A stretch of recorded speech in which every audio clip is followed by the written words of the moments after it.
always so proud to see your performances on screen. Thank you. I remember coming out that theater in Toronto and seeing you immediately say, "Yo, this is going to be your time," and to see like all these great roles that you've done has been great. Thank you.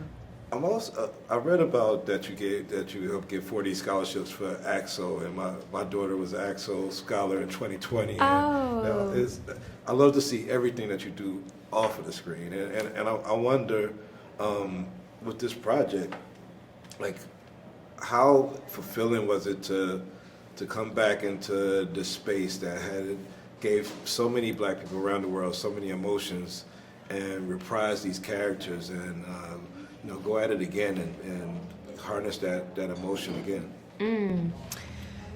This movie was unlike the other. We had to deal with the loss of our king, Chadwick Boseman, and we were dealing with that loss in real time as we were making this film. But the Black Panther world means so much to so many people that I'm glad Ryan and Kevin Feige and Nate saw it fit to carry on, because there was definitely a moment where we just all didn't know how to carry on because our hearts were broken. But the reason to carry on was precisely because it means so much to so many people, and to carry on would be to further Chadwick's legacy. And so coming to this film, I had grown a lot, I had changed a lot, the world had changed, and so Wakanda has changed. And we start this film with the loss of T'Challa, and we see how the characters are all dealing with it very differently.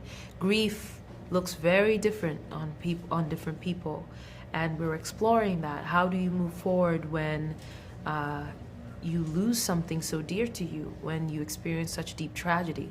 And hopefully this film gives some hope and some light to folks who may feel disillusioned by life, as well as giving you a great action-packed joyride. Definitely does. I wonder, now that you've been a part of making 2 films in this fictional Wakanda, have you considered, like, how can we make Wakanda here in real life? How can we make Wakanda not be fiction for us? How can we make a Wakanda?